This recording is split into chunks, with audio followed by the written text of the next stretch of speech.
Hello everyone. Anybody who's there?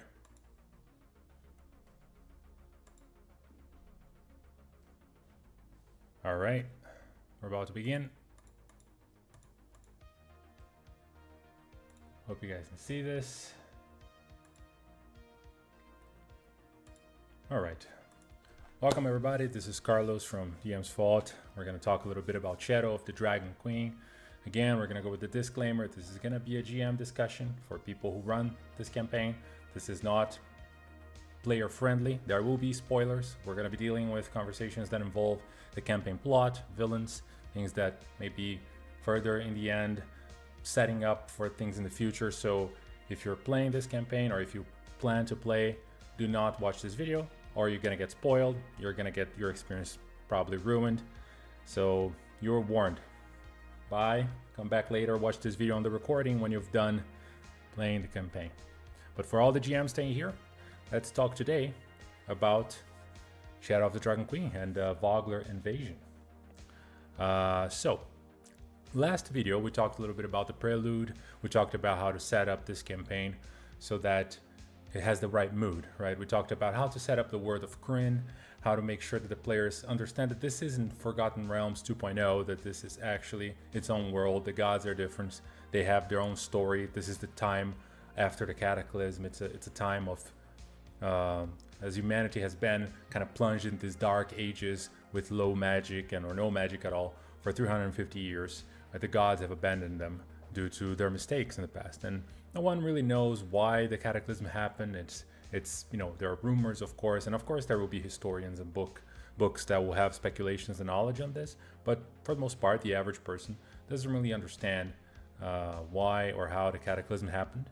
They just know it happened, and they just know that this is the world, and it's your job as a GM to set up the stage, to make sure that players understand what they're coming in, and not only by telling them that, but by showing them that, right?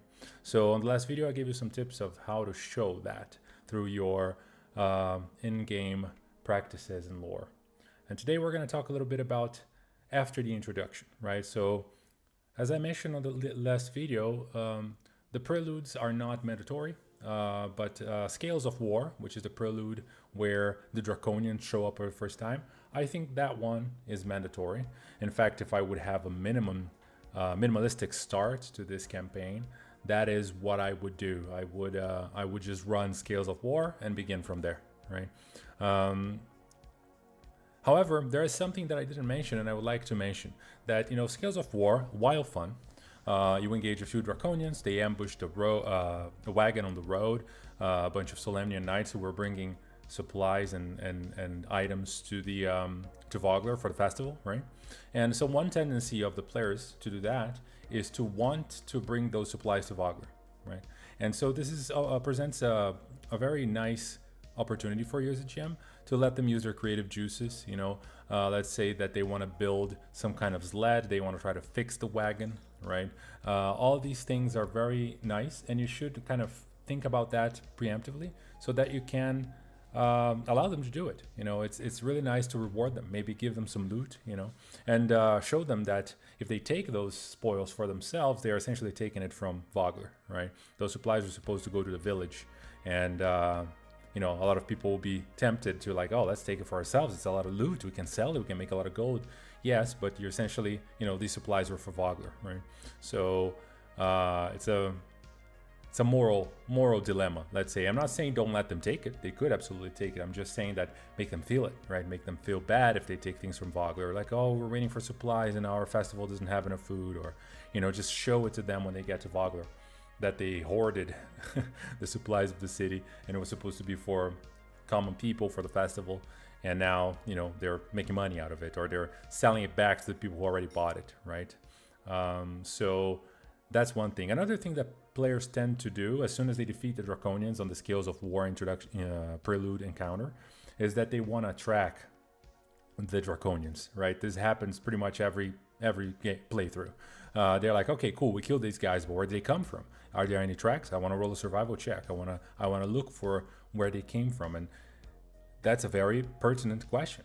Like there's mud, it's raining, maybe. In my game it's always raining, but I don't know how you run it. there's mud, there could be tracks, right? Where did they came from? What are they doing here? And for that, I came up with an encounter. So I created a map for this, and I call it the ravine or something like that. Here I still have the remnants of the last fight that happened in this location. I'm just gonna delete some players here. But basically, I've created this map. I'm gonna put it on day here so that you guys can see better what's going on. And on this map, there's I've created some tiles here, so you can have a bush tile that is essentially covering the tunnel over there, and you can have a trap tile that is invisible that players can fall into. So there's like it's a small dungeon. There's literally 2 rooms, right? There's a little cave room with water that, you know, springs here through a crack on the walls, and then there are some sleeping bags and a tent, and the tent is right behind this rock here. So I put some walls here, as you can see, so the players, they don't see the tent right off the bat, right? And there's a little fire. You can put a flame here if they come at night. You can put some draconians and even Dragon Army soldier humans kind of sitting around the fire, right? You can put one of them on the rock, kind of watching for intruders, or, you know, just patrolling the area.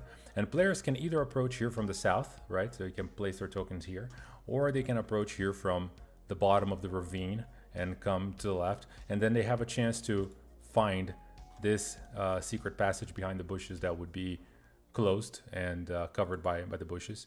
And, you know, maybe players with high passive perception might, you know, see that there's actually a gap through the bushes, and, you know, that's when you would grab it and move to the side and review the cave there if they decide to like cut the bushes or something like that. Or you know, players could actively search. Some players will be smart. They will be like, okay, I want to search for anything suspicious here, and they will find this passage. You don't even need to ask for a roll. You can just reveal it to them if they ask for searching, right? Reward creativity, reward planning, reward smart choice making. That's kind of like the goal here. So this is essentially what happens is, from Scales of War, the players can find tracks from the Draconian that lead here.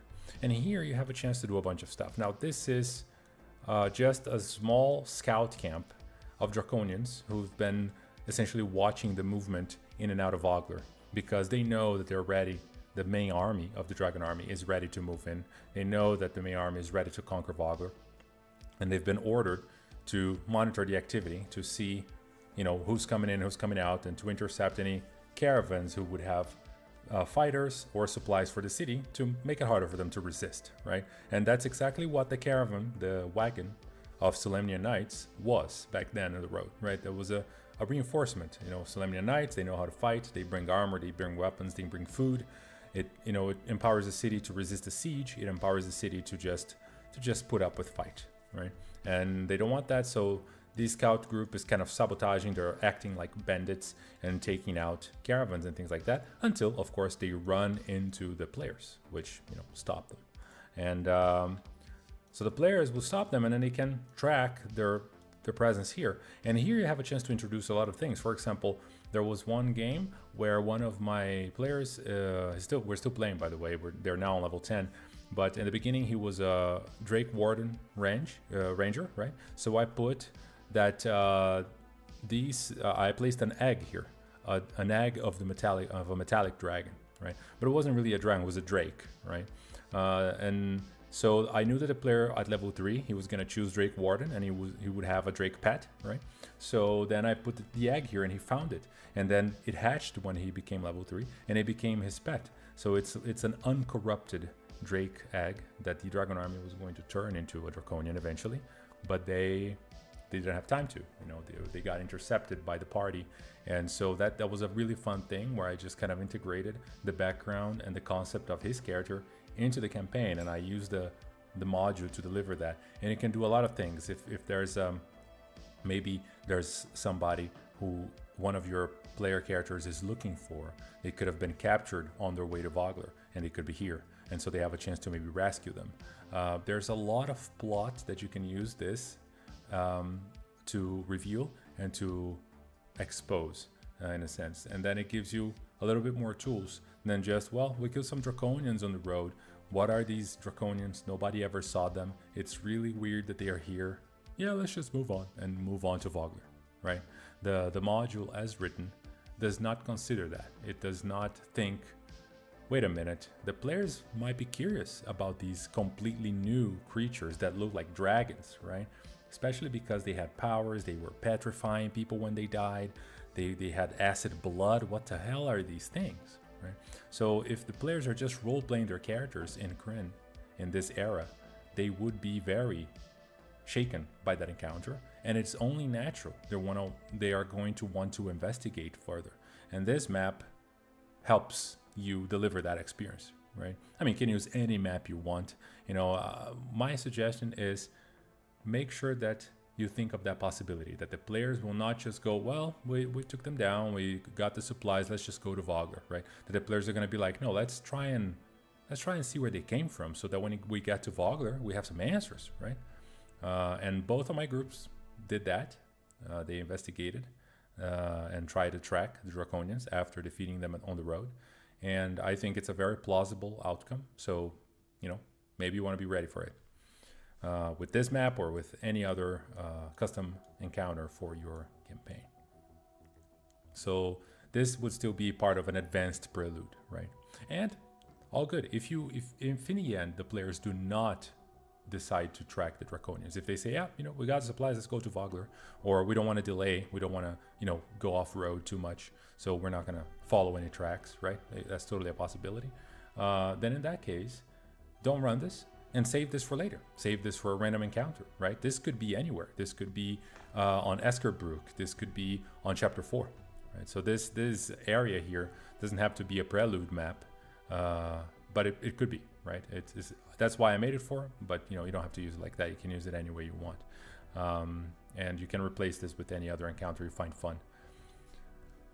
All right, so after that prelude and going to Vogler, the players will arrive, and my suggestion to you as soon as they get to Vogler is that do not give them this map right off the bat. You can show the map, of course. You can just load the screen and there you go, right? But don't be too eager to give them freedom to wander around Vogler. In my opinion, when you do that, they just get a little bit of anxiety, and most parties are not going to know what to do. They're going to be like, we came for the funeral. Where is it? Okay, I guess we're going here.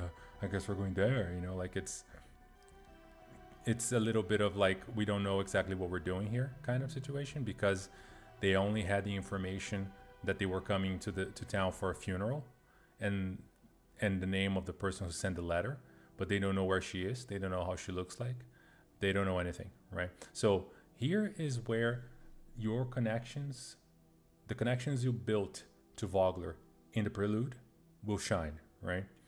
Now, even if you already have those connections established, I don't believe, this is only my belief, you feel free to, follow it or not, that I don't believe you should give them the freedom to go anywhere as soon as they arrive on Vogler. You should just move the camera, is what we call, right? This technique of like, you arrive, describe their arrival, describe the city or the village, describe what they see, the broken bridge, describe the docks, describe as they get off from the boats, and then walk up the hill, and then head towards the Brass Crab, and there they meet Backlund. There you go. And then Backlund's like, oh, you're here. It's great to see you. Blah, blah, blah. I heard a lot about you. You must be this, you must be that. Ispin told me about you in his deathbed, and, he made me write those letters to all of you guys because, he remembered you and things like that. And just go with that, establish that connection with Backlund right off the bat. And, like, make sure that they just show up. Backlund kind of greets them. It's like, the funeral is going to be here in the Brass Crab. We're going to have it. And that's it, right? So here's the Brass Crab. It's on the night mode. Let me put it on day mode here so you guys can see things better. So, just bring them straight here. Backlund's going to be here. Maybe Darrett's going to be here too. Mayor Vogler might be here. Cudjoe might be here. You can put any NPCs. I put some of the town NPCs sitting around. Lidara, can be there on a corner, kind of like, standing. And you can use this, and you can put Lord Baccharis, and his son somewhere down here, maybe, you know. So put like Lord Bakari's, we put his son here. Let me delete this one. And you can put them on a big table by themselves to show that they're like, you know, they have this opulence vibe. And they're not liked. Nobody else sits with them, right? So you can do whatever you want here, but make sure that the players show up. Backlin greets them, addresses the letter. You know, it's a shame it's been passed out, but I'm glad you're here. The funerals are going to be by sundown. We're going to, you know, send him off on the boat down by the pier here in the Brass Crab. So, you know, welcome to Vogler. Feel free to do whatever you want. At that point, that's when maybe you will show them the Vogler map and then say, all right, what do you guys do? All right. And so at that point, they already know, okay, we have to come to Brass Crab by sundown. Now we're going to role play and we're going to explore and we're going to talk to the people that live in Vogler in a way, and are like, maybe they don't want to do that. You know, it depends on your group, of course. Some groups are much more exploration based. They're going to want to go around and they're like, what, you know, well, I want to go to the city center. I want to see this. And you can describe the flags and the decoration for the Kingfisher Festival, right? You can describe how people are already preparing it and really setting the mood in Vogler, right? And some people are just going to say, yeah, I'm just going to wait at the tavern until the funeral. I'm going to wait for sundown, right? I'm not going to wander around. And then you're just kind of, okay, so sundown comes and the funeral happens and you go for that, right? Now,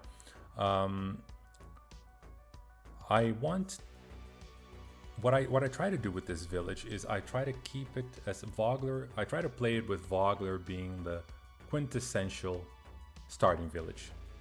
This is the warm, nice, small, picturesque starting village in everybody else's mind, like the one that you watched in the Robin Hood movies when you were a kid, like all those things. Like that's the vibe I'm going for, right? And the reason why you're doing this is because the prelude maybe took one session, maybe 2 sessions, depending on how much of the prelude you ran, right? If you ran the Solemnian Tomb that I advised in the last video, and then you ran the Scales of War, and you ran the Barb for the trial of the Mage of High Sorcery, and you ran Broken Silence for the introduction to the gods for the religious characters, and maybe you even ran that custom ravine that I talked about a few minutes ago. You easily spend 2 sessions, right? So this is like end of session 2, middle of session 2, maybe it's session 3, right? And depending on how long you run the game for. And so players have already had their dose of reality. They have fought, they have rolled the dice, they had this grounded, rough beginning where they're on the road facing danger, right? And now they arrive in Vogler, and it has to be this warmth contrast of like, hey, you're here. Your friend's dead, the occasion's not great, but you're here. And now these people are warm, you know, and it's nice to show that through, like, maybe there's if there's a player in your group that has armor, even if it's just medium or heavy armor, it doesn't matter. They don't need to be a Knight of Solemnia. They don't need to have any kind of crazy martial background, but they just wear armor, right? A kid approaches them and goes like, hey, sir, are you a Knight of Solemnia? I heard they wear armor, you know, and have like this kind of cute, warm interaction. And the parent will come, oh, I'm sorry, he's just curious. And, you know, and maybe they will role play with those NPCs that are nameless. And if they buy it, they like it, and they get into that interaction, they will ask their names. Maybe, you know, as a good GM, have a list of names, right? Have a list of names you can use. And then say, oh, she's named this, and the kid's named that, and give them names. And this is all, you're planting the ammo. You're planting the seed of warmth and the connection to Vogler that you're gonna harvest when the village burns. This is it, right? Like you're supposed to make this impactful, and this is a great way of doing it. Have the players really kind of like, yeah, this is a cool place. I mean, I miss this. You know, I used to live here if I was from Vogler, or I never came here before, but it's a really warm village and I like these people, right? Mayor Vogler is great, Backlin's great, everybody's great in Vogler. And everything is surprisingly wholesome, except for obviously Bakaris and you know, the Bakaris family, which are supposed to be contrasting with that. But even the Bakaris family, you know, a lot of people, they will play Lord Bakaris and his son just like they are written, right? which is basically this is Draco Malfoy from Wish.com, like or something like it's just a caricature of a bully and somebody not very nice. Let's just keep it YouTube friendly here, which is fine. I mean, I played it like that too in the first time I ran, but I think that there's potential here to say, hey, maybe there's a redemption arc for the younger Bakaris, right? Maybe the Lord Bakaris is too far gone. He's too old. He's too set in his ways, and he's just a power-hungry coward, right? And he tried to raise his son like that, but his son sees it, you know? I mean, who better to see through his BS than his son, right? Who grew up next to him, who saw all the time his father lied, all the times his father evaded duty and responsibility, all the times his father bragged about something he didn't accomplish, right? He knows the father he has. He was right there watching him do all these things as a kid and judging it and thinking, I mean, it's my dad, but do I really want to be like that? Like, I see what he's doing, right? And maybe he kind of follows his dad because, out of, comfort, out of like, there's nobody else like in this place who, like, everybody hates me because they hate my father, right? And so, but as soon as the players show up, there's a room here for Lord Bakaris, for the Bakaris the Younger to redeem himself. Maybe he will realize that Lord Bakaris at some point later in Kalaman is working with the Dragon Army, and he will not feel good about that, and he will come to the party and say, look, my father, he's gonna betray you, right? He's gonna betray the city, and I don't like it. I wanna stop him. So, and then the people are like, oh, I thought you were bad, but I guess there's hope for you, right? So maybe the party can do that. They may initially not dislike Bakaris the Younger, but then they may become an ally with him, right? Maybe Bakaris the Younger was part of somebody's background, a friend that they had in childhood, something like that, right? So there's a lot of room here to play with these and to play them in a more realistic way, instead of just, oh yeah, they're the idiots who kind of harass everybody on somebody's funeral, who have no respect for Ispin, and who just come to somebody's funeral to badmouth them. Like, nobody does that. Like, even if you're bad, you have enough common sense that you're not going to show up to somebody's funeral party and then be dismissive of them or mock their friends who are there to celebrate or to mourn, right? It's just, nobody does that, right? Like, you have to be completely socially clueless to do it. So the way it's written on the module is a little bit too shallow and caricatured. I advise to use a little bit of common sense and flesh out these two characters. Another thing you can do here is make sure you use Darrett and the other NPCs a little bit more. Yalmi, the innkeeper, can look very overwhelmed, as she's cooking everything by herself. She's moving from the table and grabbing potatoes and dragging and going here and going there. Then maybe there's a player who has the cooking tools proficiency. He's gonna be like, wait, I'm gonna help you. Like, give them that chance, right? Give them that chance for players to look at the NPCs and go like, oh man, what can I do? They're in distress, but it's common distress. It's like, I just want to be faster with my orders and I can't because I'm alone, right? So all these things can be done, and the goal here is don't rush this part of Vogler. They just arrived.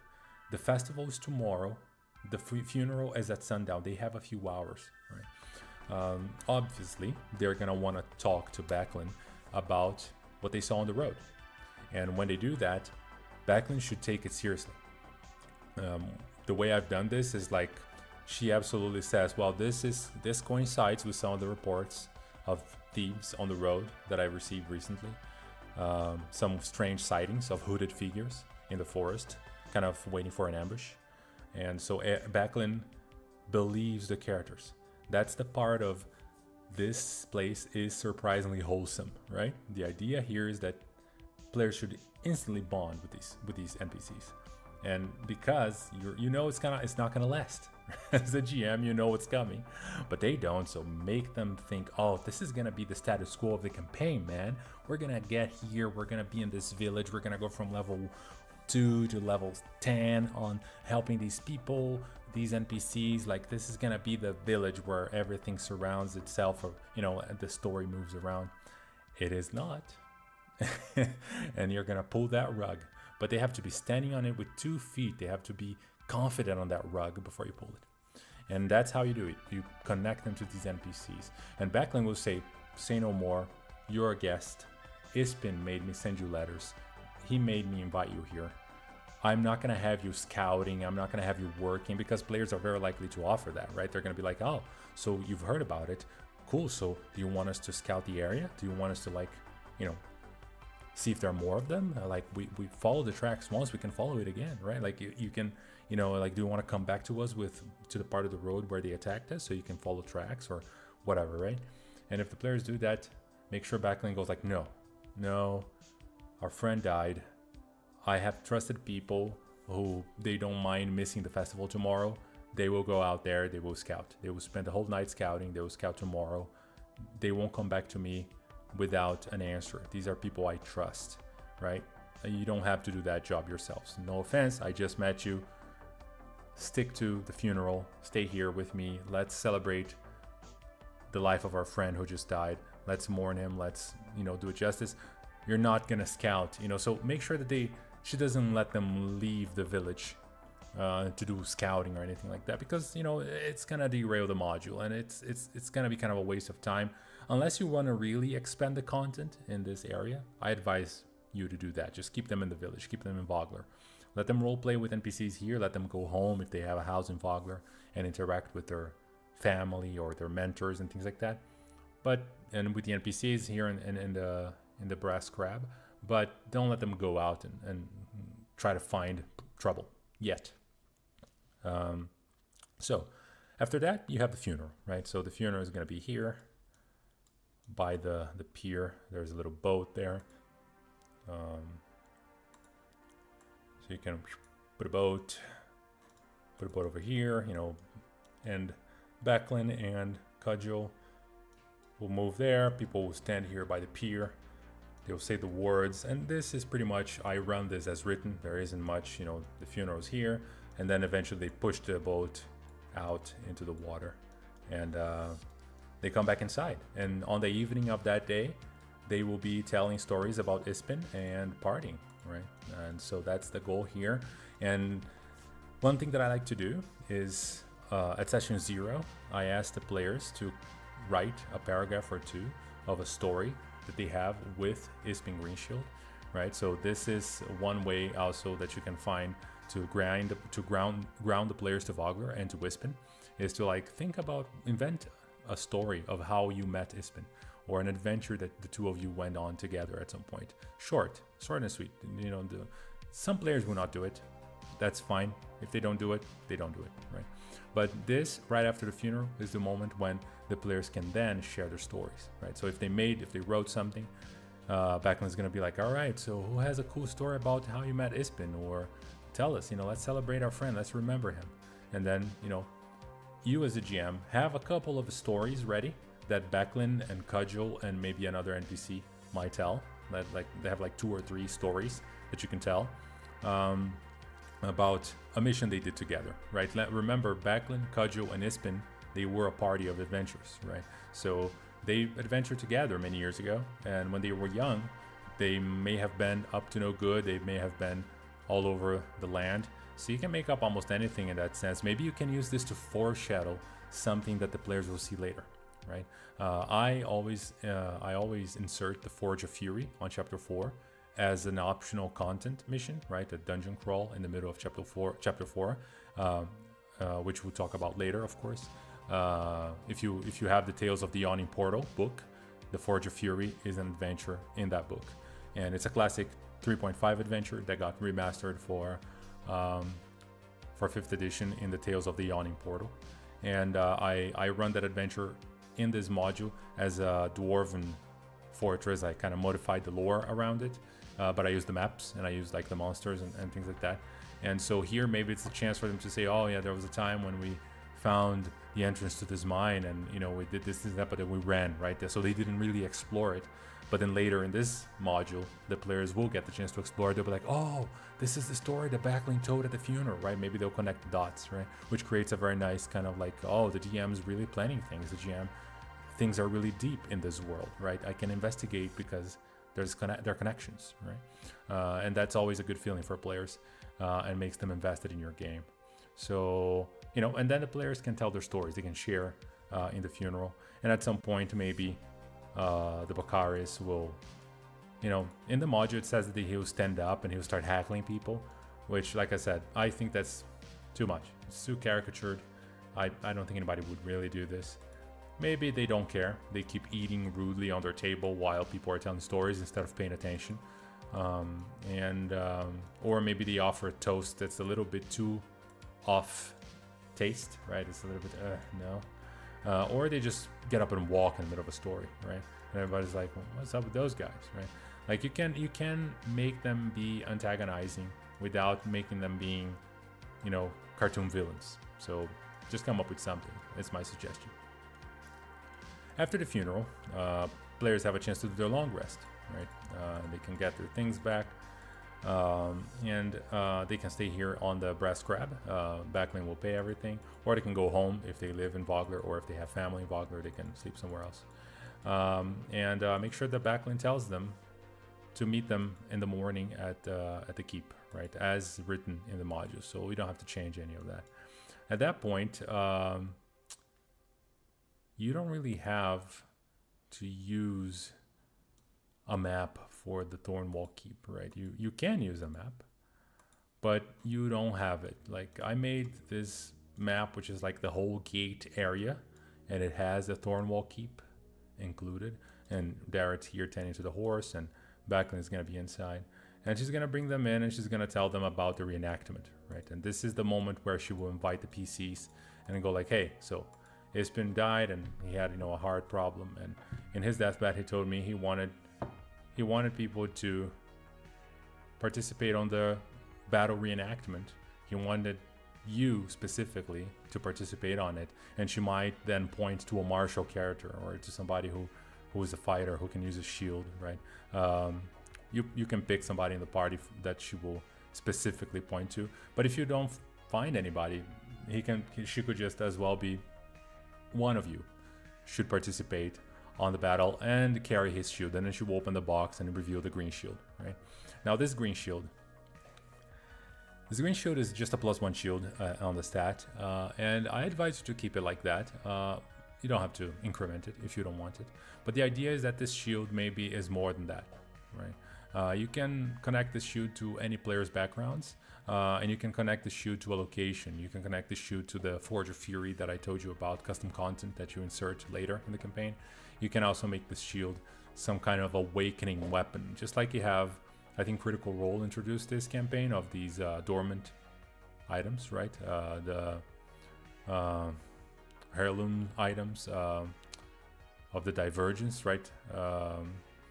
And I believe they introduced this concept, but it's a very common concept where you get a magic item and it's just a +1 shield. But then if you take it somewhere, or if you do something with it, or if you like engage with it in the story and find out where it comes from and then kind of awaken it, it moves to a next stage where it's stronger. It's not just a +1 shield. Maybe now you can cast something, you can cast Entangle once a day or whatever. It gives you more abilities as you go, right? And then you have the latest stage, like a third overpowered stage that can only unlock in the City of Lost Names or something, and when they're level 10, 11. And that was going to be like the final form of the green shield. And this is nice because this could, if this shield is more than what it is in the book, it could be something that can Saudi Fire Eyes once, right? And I remember last time on the first video when we were talking about villains, I talked about can Saudi Fire Eyes having more clear motivations instead of just I'm with the Dragon Army and I want to annihilate everybody, ha ha ha, which is, shallow and predictable, right? You could have her be this greedy relic hunter in a sense, and she has that glove that when she does, she pulls artifacts to it, right? And she can do that at 30 feet, and people have to do a strength check or they lose a magic item they're holding, right? And that includes the green shield, but they could include any other magic items that the players are holding. And she just wants to grab all of that for herself, and if whatever she can't use herself, she's gonna give it to allies and to other lieutenants and captains and important people in the Dragon Army that she trusts, and it will make them stronger. It will make and because they're her allies, it will make her stronger. So she wants to strengthen the army of the Dragon Queen through magic items and through things. And a green shield could be basically the main reason why they're moving into Vogler. Like maybe she heard about it. Maybe she, oh, there's a guy called Ispin Green Shield. What is this green shield they talk about? Oh, some kind of magic shield. Oh, I want it. I don't even know what it does. I want everything. I'll just go there and I'll take it. And I'll take the whole village if I have to. I'll burn it down, but I'll get that shield. It's mine, right? And so she feels entitled to it and she just wants it. And that's one of like, during the invasion, she's going to be coming here because she's like, okay, where did this green shield was kept? Oh, in this Thornwall Keep? Okay, we're going to go there, right? So during the invasion, she could totally go here, or she could hear that, you know, in the battle reenactment, one of the players was holding the shield, right? So she could hear that from a scout before the invasion. And so she's coming for that player, right? It's like if a player is wielding the shield, Ken Sauter is going to go like, I'm going to take the shield. But she's not going to go and kill the guy, of course, because she's too high level to engage players at level 3 or so. But she's going to do the glove thing and try to pull it to herself. And like I said last video, sometimes players are more angry that you took an item from them than they are that that somebody died, right? So all these things are really interesting to develop and build in this part of the module. So they come here to talk to Backlund, they grab the shield, they hear about the battle reenactment, and she can say, look, the battle reenactment is going to be later today, right? It's going to be in the afternoon. But until then, there's a festival. We have the Kingfisher Festival going on, and you guys are free to participate. I think we should all participate. This was Ispin's favorite day of the year. He absolutely loved this festival. And I think the best way that we honor him and his death is to have fun. He would want us to have fun in the festival, right? So essentially, give the players roleplay permission, narrative permission to have fun in the festival. Because the players might want to have fun, but they're thinking, well, my character would be sad because Ispin just died, right? They might be thinking, it makes no sense that I would be having fun in a festival right after a funeral that we just did it yesterday. You know, like, is it really something that makes sense? But, you know, make sure the Backlund connects that in their heads. Make sure the Backlund gives them that narrative permission so that they can participate in the festival if they want to. Now, the festival's it's kind of a 50-50. Like if you are part of any Discord servers or you've discussed this module anywhere, you will see that there's mixed opinions about the festival and Vogler, the Kingfisher Festival. A lot of GMs really lean into it and they want to run games and they want to do a festival and they want to spend like a whole session doing festival silliness, you know, role playing, making little competitions, you know, blah blah blah. And some GMs are like, this is a war module. You know, it's supposed to be rough. It's supposed to be a dragon army invasion. I don't think this festival fits. It's not serious enough. Like it ruins the vibe of my campaign.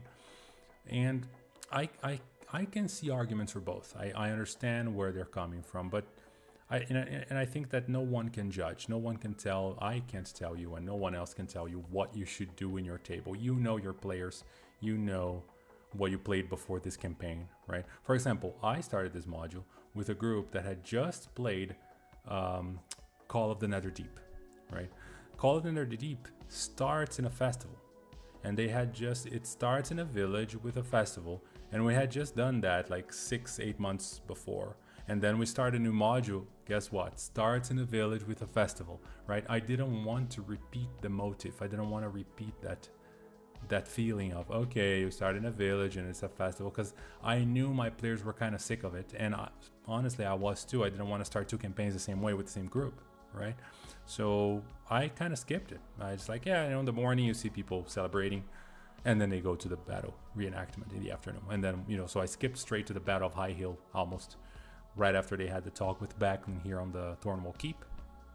But you don't have to do that. You can absolutely have fun with this festival. And in fact, if you look at the description of the video, I have left a link to a GM binder free content. It's a PDF. The name of the author is there. I forgot now, but it's right at the top of the document. So credit to the author of this document. It's, you know, it's when you click the document, you see the name of the guy who made it right at the top, and make sure that, you know, you understand this isn't, I didn't do it, right? I'm just pointing you towards it. But it is a festival. It's like a festival games idea. So it has like chasing the pig, arrow, target practice, and pie eating contest. All kinds of fun little village games that you can have on a festival. Make sure you put on some festival music. It's morning. People woke up excited. These villagers haven't seen so many people for the whole year. Teens and young people want to hook up with the foreigners who show up. Merchants come with goods from all over the kingdom. It's a good time, right? Like I said, make them step on that rug you're gonna pull later. Vogler is this kind of picturesque paradise on earth. Such a cute village. Look at these happy people, right? It's about to get ruined, but look at these happy people.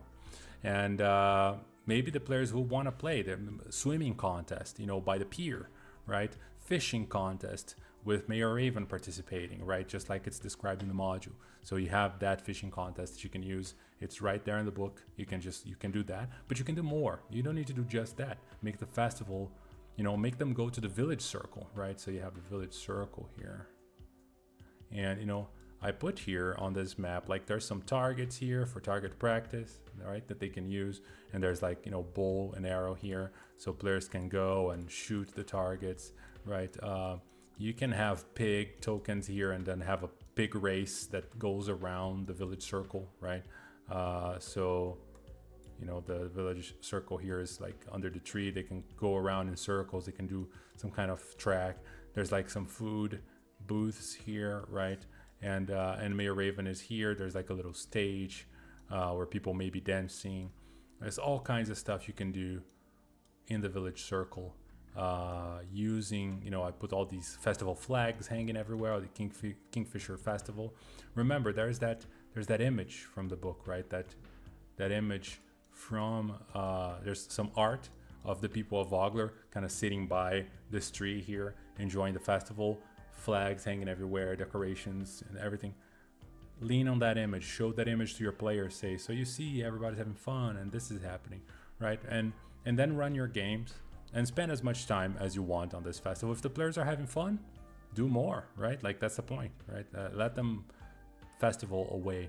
But if you see that some people are like, yeah, let's move on, like they don't like games, they want a more serious role play, move on. Like, okay guys, so you guys have lunch and everybody's getting drunk, and now it's time for the battle reenactment. And then people start to kind of gather up in the village. They line up behind a wagon. There's a lot of, there's like some mead on the wagon, a barrel of mead, and they are just kind of like carrying it and drinking and dancing as they move, all dressed up as soldiers of Vogler to go to the battle reenactment, and make sure your players are participating. Now, not all of the PCs need to participate on the Vogler reenactment. What I did in the past is I think 2 or 3 players wanted to do it, one with the shield and a couple of more. But then 2 of the players, they're like, well, my character wouldn't go for this, And so they just kind of stayed on the sidelines with the commoners, with the wagon of mead and Becklin and Cudgel kind of sitting back and watching the battle reenactment from the top of the hill far away. And then when the problems happen, when the attack starts and the Battle of High Hill as it is scripted on the module, then they are like, oh my god, this is serious. They hear the screams, they see blood flying around, they see people actually getting hurt, so they rush in. And then you give them like 1 round when they are out of the fight, maybe 2, but then they show up on the 3rd round, right? And you can add some drama to that, like you're pushing through the people who are running away from the battlefield and you're running against them and you're trying to get there, and then suddenly you get to the battlefield, you see your friends, there's some ogre there, Gorgones I believe is the name of the ogre, right?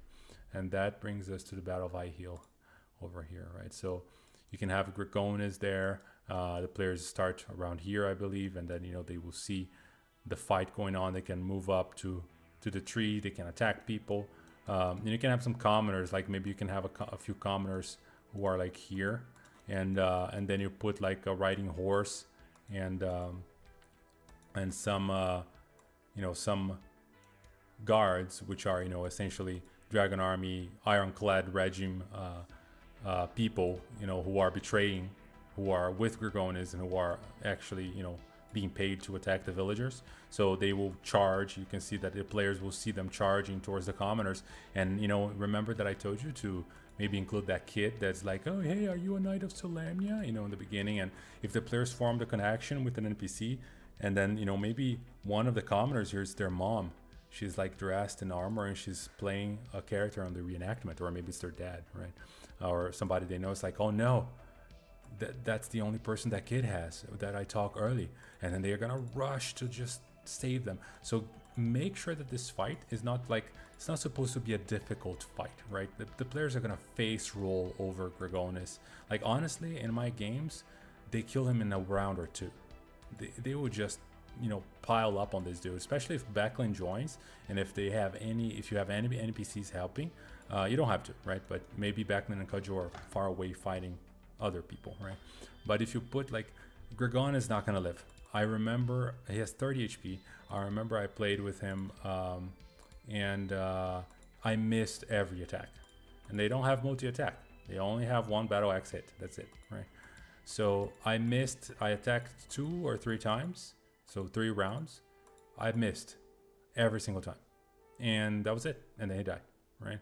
So, and there's some guards, and guards really have 11 HP. They have shitty stats, you know. So there isn't much here that is a threat to the players' lives. I think this is not the point. The point of this fight is to showcase the horror of villagers getting massacred for real.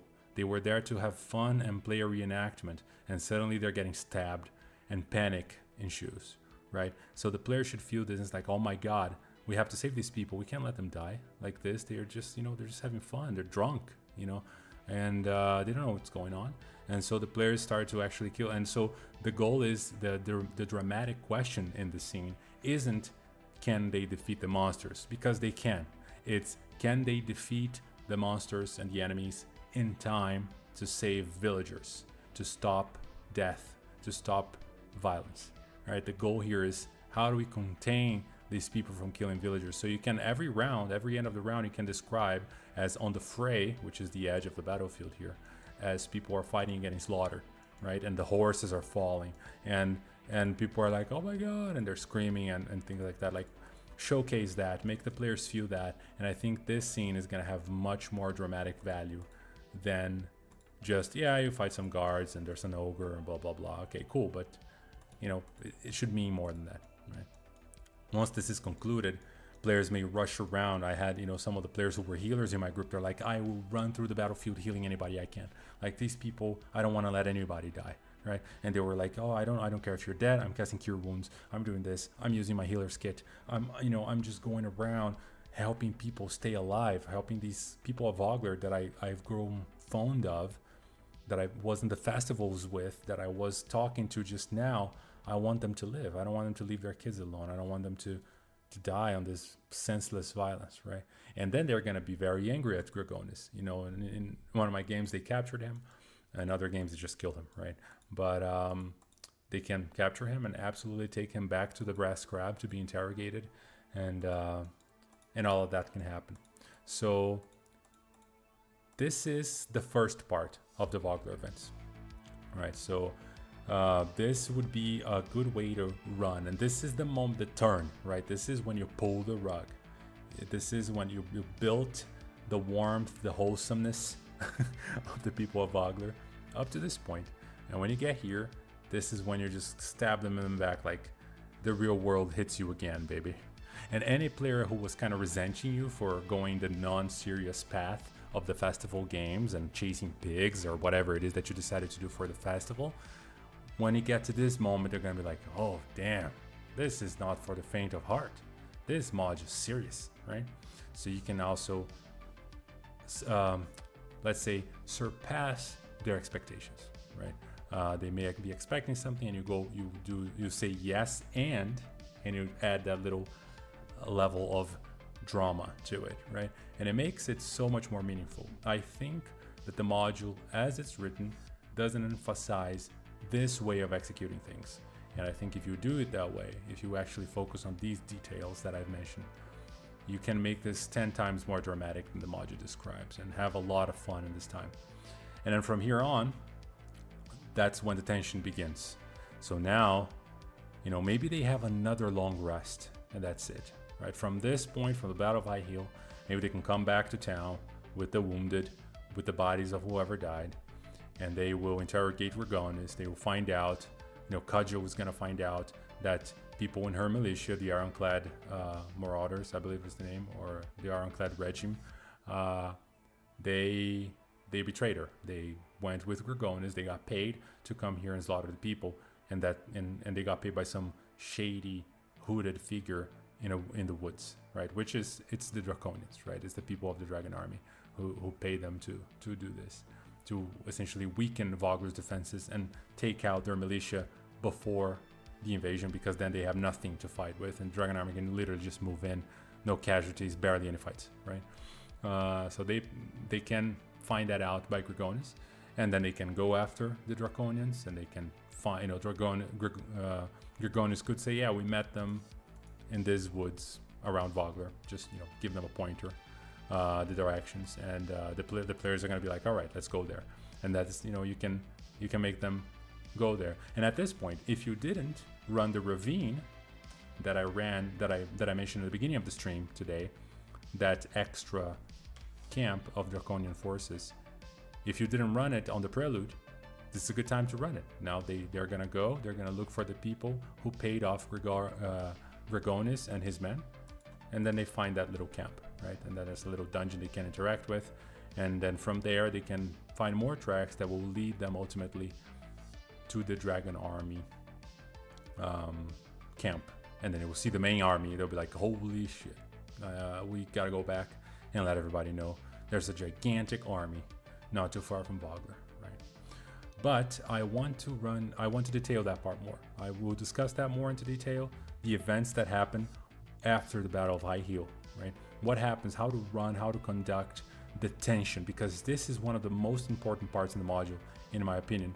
It sets the precedent of how you're going to run tense moments, and it is the first time that the players go against the Dragon Army, and it's important that they feel how oppressive and terrifying the size and the scope and the power of the Dragon Army is. And if you don't do that well in this part, then it derails the rest of the module. They're not going to fear the Dragon Army properly, and their interactions with it are not going to be so meaningful. So, but I think I'm going to do that on another stream, because I've ran a little long here. It's already been almost an hour that I'm talking to you guys. So I don't think we have anybody on chat right now. So if you have any questions, write it on chat and I will do my best to answer it. And we'll see. But I think this is a good time for us to kind of conclude.